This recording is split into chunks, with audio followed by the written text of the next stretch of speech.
Assalamualaikum warahmatullahi wabarakatuh.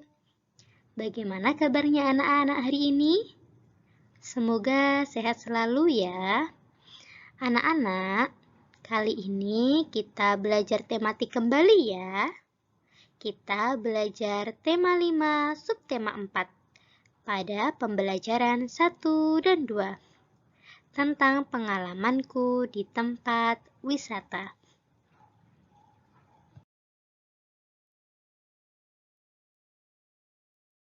Sebelum kegiatan pembelajaran pada hari ini kita mulai, marilah kita membaca doa sebelum belajar. Sikap berdoa, tangan diangkat, kepala ditundukkan, berdoa mulai. A'udzu billahi minasyaitonir rajim. Bismillahirrahmanirrahim. Raditu billahi rabba wa bil islami dina wa bi Muhammadin nabiyya wa rasula. Rabbi zidni ilma warzuqni fahma. Amin ya rabbal alamin.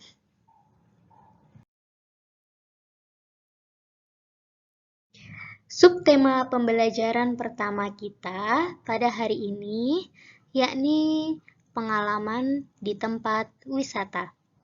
Sekarang Ibu Guru ingin bertanya, anak-anak pernah berwisata? Pernah ya? Nah, kali ini Beni sering mengunjungi tempat wisata. Beni pergi ketika liburan, juga ketika Beni study tour. Apakah study tour itu anak-anak?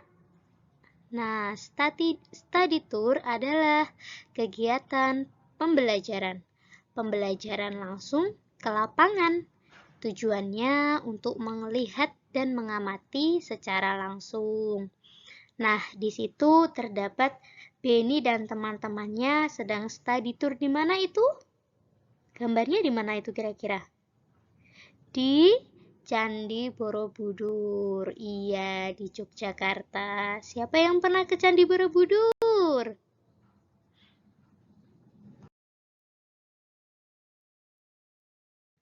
Siswa kelas 2 pergi study tour.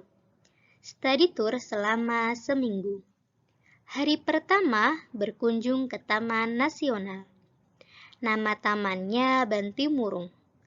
Bantimurung terletak di Sulawesi Selatan. Nah, itu anak-anak ya gambarnya, gambar gerbang depan jika berkunjung ke Taman Nasional Bantimurung di Sulawesi Selatan. Nah, barangkali di antara anak-anak ada yang pernah berkunjung ke sana?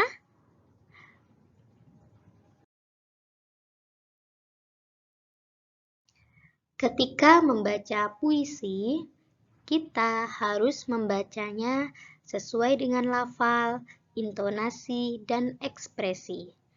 Nah, anak-anak, kali ini Ibu Guru ingin bertanya, apakah anak-anak tahu apa itu lafal, intonasi, dan ekspresi? Jadi, lafal adalah kejelasan pengucapan kata-kata. Intonasi adalah ketepatan penekanan nada kata-kata. Sedangkan ekspresi adalah raut wajah ketika membaca kata-kata.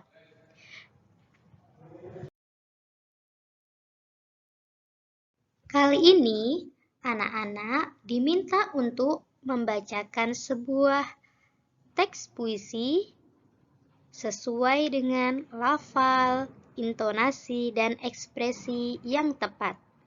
Nah, kali ini Ibu Guru akan mencoba membacakannya. Nanti anak-anak bisa mempraktekannya di rumah. Judul puisinya Pemandangan. Karya A.T. Mahmud.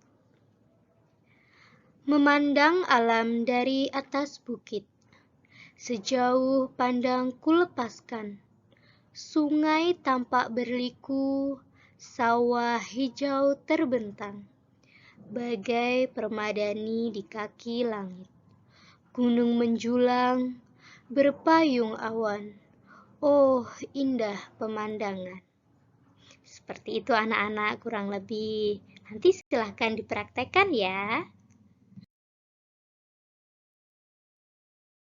Pada halaman 171, anak-anak diminta untuk membuat sebuah puisi. Nah, puisinya kali ini bertemakan tentang alam.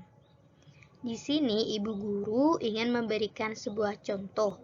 Misalnya, judul puisi milik ibu guru adalah Alamku Saat Ini. Nah, anak-anak, sebelum menuliskan sebuah puisi, kita terlebih dahulu harus membuat kerangka puisi. Supaya ketika menulis puisi itu lebih mudah. Kerangka puisi dibuat berdasarkan baris. Misalnya, baris pertama puisi yang ibu guru buat akan bercerita tentang keindahan alam. Lalu baris keduanya akan menceritakan tentang kerusakan alam. Sedangkan garis ketiganya tentang menjaga alam. Dan baris yang keempat menceritakan tentang melestarikan alam. Seperti itu anak-anak. Nanti anak-anak bisa membuatnya sesuai dengan judul yang anak-anak gunakan. Seperti itu.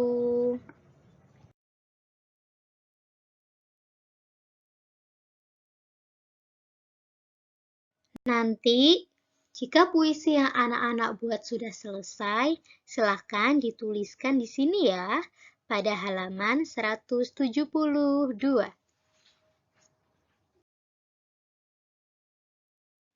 Ketika Benny dan teman-temannya sedang study tour di Taman Nasional, Benny melihat botol bekas minuman. Botol tersebut berserakan. Benny mempunyai ide. Benny ingin memanfaatkan botol tersebut.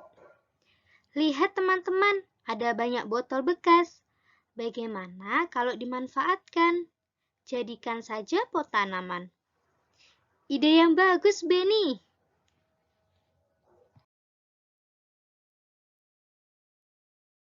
Pada halaman 174, terdapat sebuah gambar Benny yang menunjukkan dua buah pot dari hasil botol bekas yang dimanfaatkannya. Botol bekas minuman dapat dibuat pot tanaman. Jadi, aku dan kamu tidak perlu membeli pot. Bahannya yaitu botol bekas minuman, tanah, air, dan tanaman.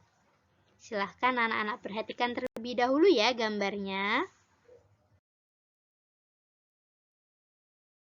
Nah, anak-anak, di sini ada langkah-langkah untuk membuat hiasan pot botol bekas.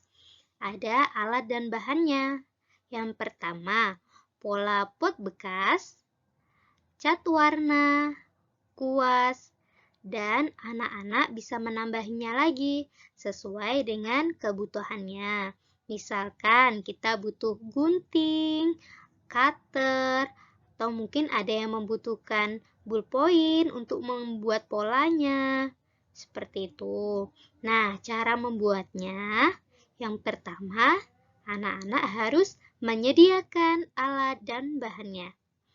Yang kedua, gambar pola sesuai keinginan. Anak-anak bisa menggambar polanya di atas botolnya. Yang ketiga, beri cat atau warna agar menarik. Setelah itu, bisa dijemur potnya, lalu bisa diangkat setelah dijemur. Bisa digunakan seperti itu. Nanti ibu guru akan menunjukkan ya contoh gambar potnya.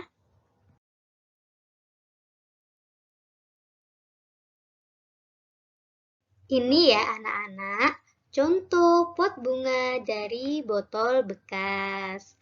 Nah, ini gambarnya. Ibu guru memberikan 2 contoh gambarnya. Silahkan diamati.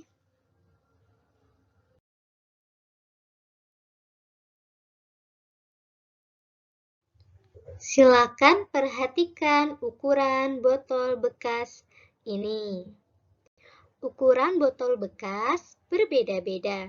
Botol ada yang tinggi, botol ada juga yang pendek. Itu ya anak-anak gambarnya, bisa dilihat. Tinggi botol bekas pertama 26 cm. Tinggi botol bekas kedua 15 cm.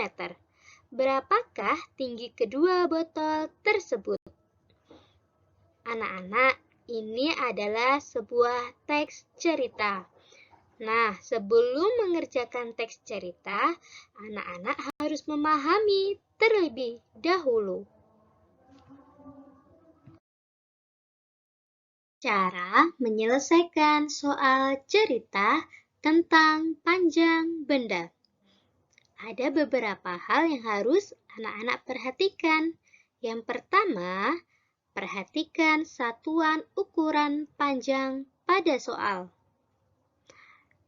Yang kedua, jika satuan panjang sudah sama, kita dapat mengerjakannya sesuai dengan operasi hitung yang diperlukan. Yang ketiga, jika satuan panjang belum sama, maka satuan panjang harus disamakan terlebih dahulu. Nah, ini untuk mengingat anak-anak kembali. 1 meter sama dengan 100 cm. 100 cm sama dengan 1 meter.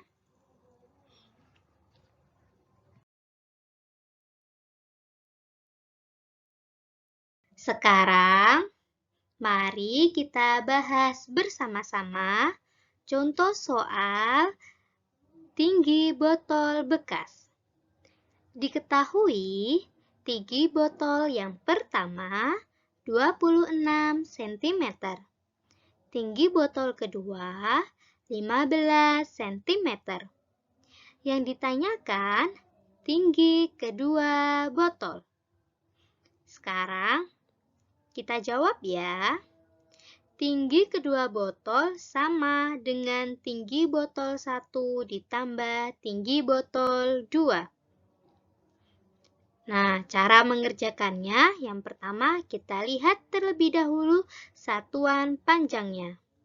Karena di sini satuan panjangnya sudah sama, sekarang kita masuk tahap yang kedua.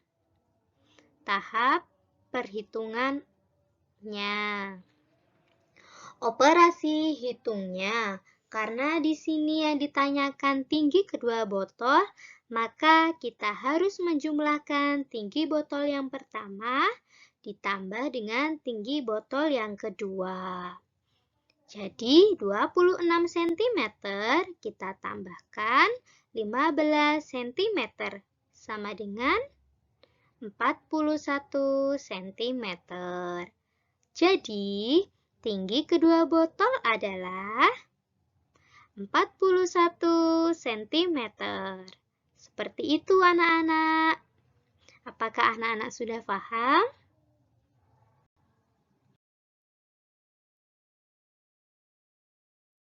Pada halaman 171 ada beberapa soal cerita tentang mengukur sebuah benda.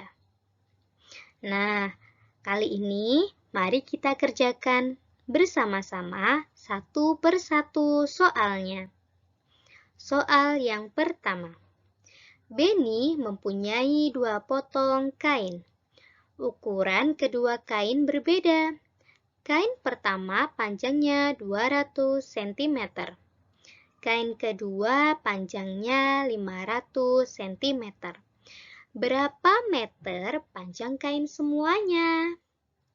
Nah, yang pertama diketahui terlebih dahulu ya. Kain pertama panjangnya 200 cm. Kain kedua panjangnya 500 cm. Sedangkan yang ditanyakan berapa meter panjang kain semuanya. Berarti di sini satuan panjangnya tidak sama ya anak-anak.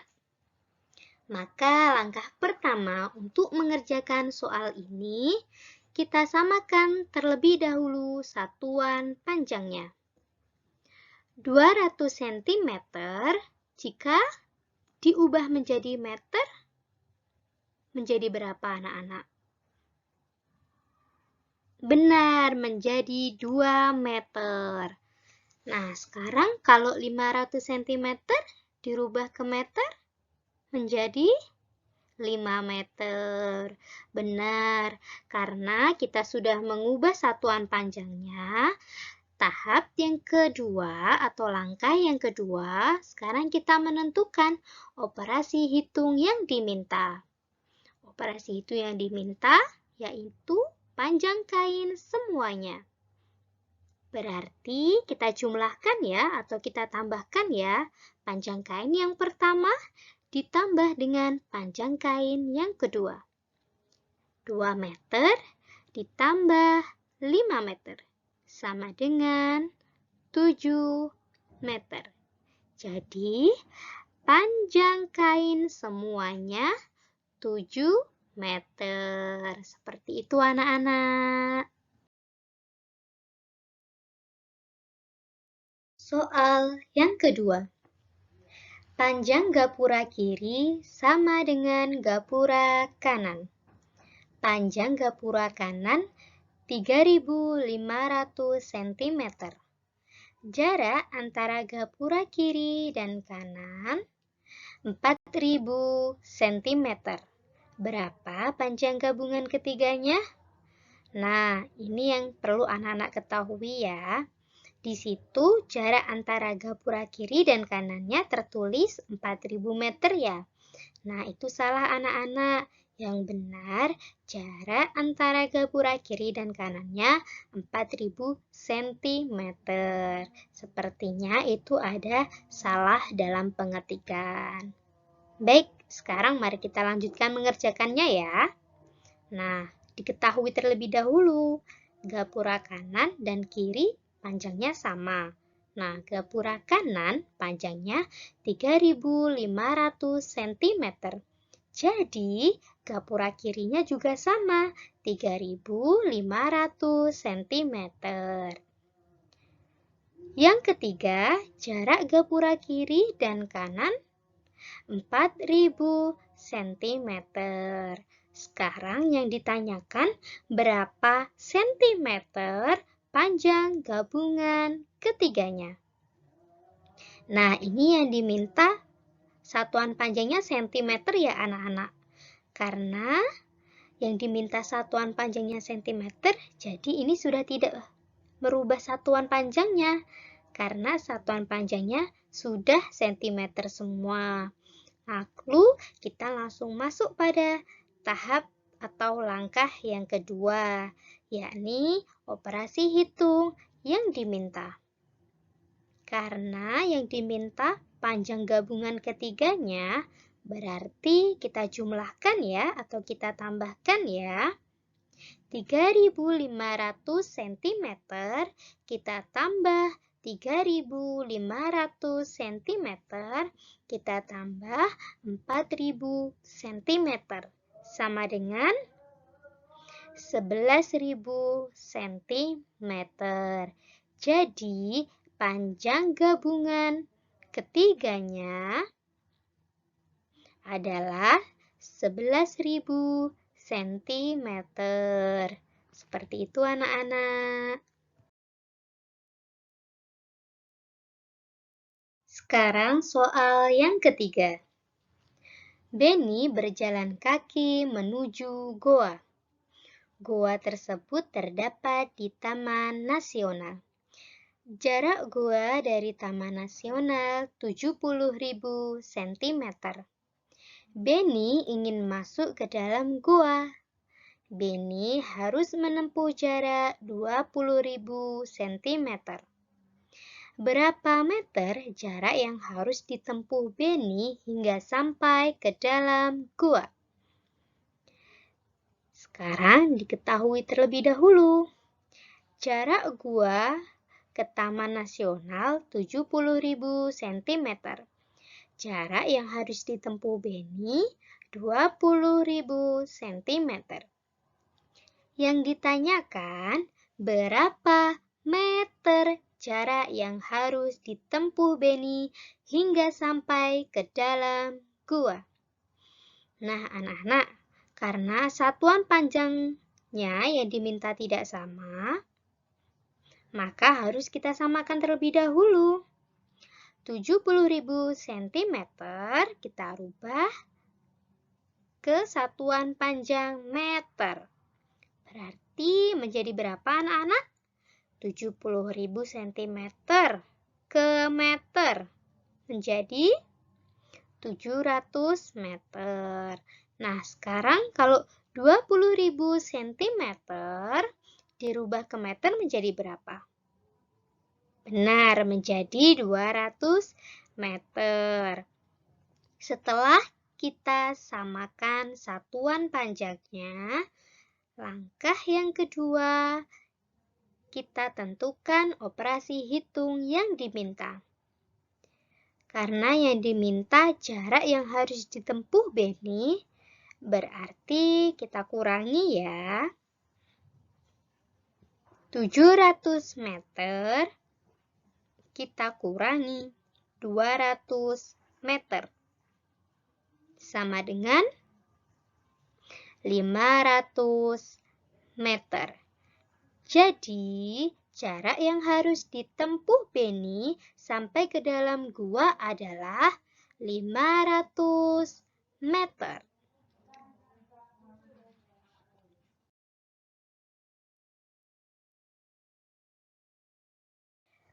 Liburan naik kelas telah selesai. Saat liburan, Beni melakukan perjalanan. Beni ke kampung halaman papanya. Kampung Papa Beni di Sumatera Barat. Ada rumah gadang di sana. Beni bertemu Siti di rumah gadang. Amatilah percakapan berikut. Percakapan Beni dan kakaknya. Kakak Beni bernama Tiur. Kak, lihat rumah gadang. Bagaimana kalau aku dan kakak masuk ke dalamnya? Aku dan kamu tidak boleh mengambil keputusan sendiri. Sebaiknya bicarakan dulu kepada papa dan mama.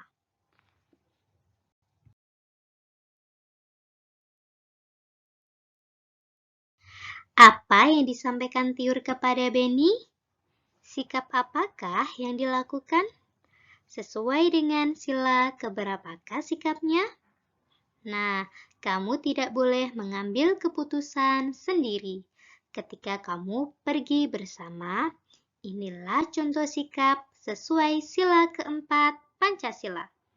Kali ini, anak-anak diminta memberikan tanda centang pada gambar berikut. Contoh perilaku sesuai sila keempat Pancasila. Coba untuk soal nomor 1 dan 2 kita kerjakan bersama-sama ya. Nah, pada gambar 1 dan 2, manakah yang mencerminkan contoh sikap yang sesuai dengan sila keempat Pancasila? Benar, gambar nomor 1.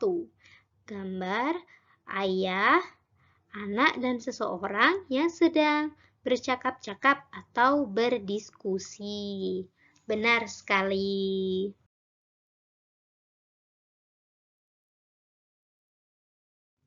Pada gambar nomor 3, 4, 5, 6, dan 7, silakan anak-anak lanjutkan ya.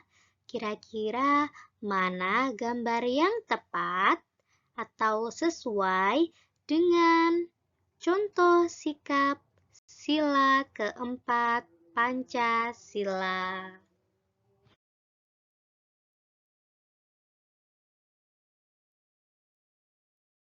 Benny tidak mengambil keputusan sendiri ketika Benny menentukan ketua kelompok diskusi. Nah, itu anak-anak. Bisa anak-anak lihat dan perhatikan gambarnya. Nah, berdiskusi ini merupakan contoh penerapan atau contoh perilaku yang sesuai dengan sila keempat Pancasila. Pada halaman 182, anak-anak diminta untuk menceritakan pengalamanmu di rumah. Pengalaman menerapkan sila keempat Pancasila. Di sini ada sebuah contoh. Benny, saya, Siti, Dayu, Udin, Edo, Meli, dan Lani satu kelompok diskusi. Aku dan teman-teman akan menentukan ketua kelompok. Saat menentukan ketua kelompok harus mengambil suara. Caranya dengan menulis nama di kertas kecil dan menggulungnya. Anak-anak masih ingat tidak?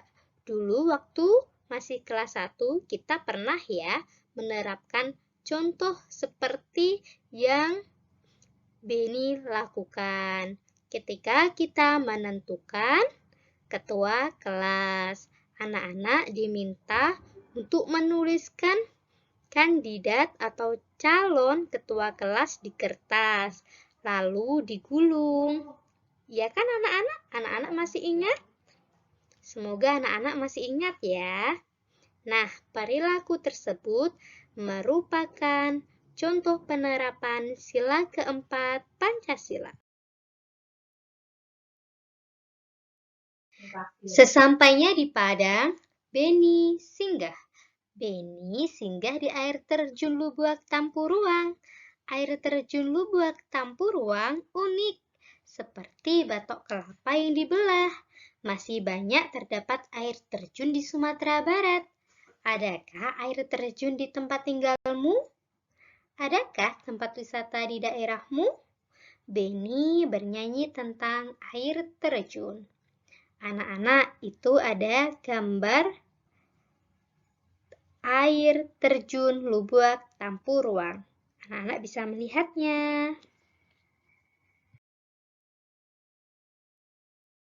Pada halaman 184, anak-anak diminta untuk membaca teks lagu berikut. Lagu tentang air terjun. Nah, membacanya ini seperti membaca puisi ya. Di sini, ibu guru akan memberikan contohnya. Air terjun. Dari jauh bunyi berderu-deru, umpama angin yang bertiup kencang. Rupanya air yang terjun tinggi, melompat-lompat dengan tak berhenti. Itulah air terjun namanya. Marilah kawanku, kita mandi bersama. Kurang lebih seperti itu ya anak-anak cara membacanya. Diskusikan dengan temanmu, karena saat ini anak-anak masih belajar dari rumah atau daring, maka anak-anak bisa berdiskusi bersama orang tua ataupun saudara. Diskusi tentang makna kata-kata berikut. Kata yang pertama, jauh. Maknanya apa ya? Kata yang kedua, deru. Kata yang ketiga, umpama. Kata yang keempat, rupanya. Kata yang kelima, terjun. Nah, anak-anak, kamu dapat menemukan makna kata di atas. Caranya dengan menyusun huruf-huruf berikut.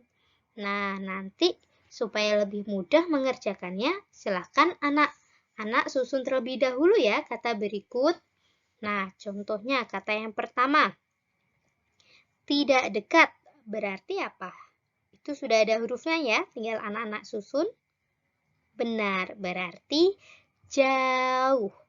Maka makna dari kata jauh adalah tidak dekat. Seperti itu. Nanti untuk nomor 2, 3, 4, dan 5, silahkan anak-anak lanjutkan ya. Tetap semangat!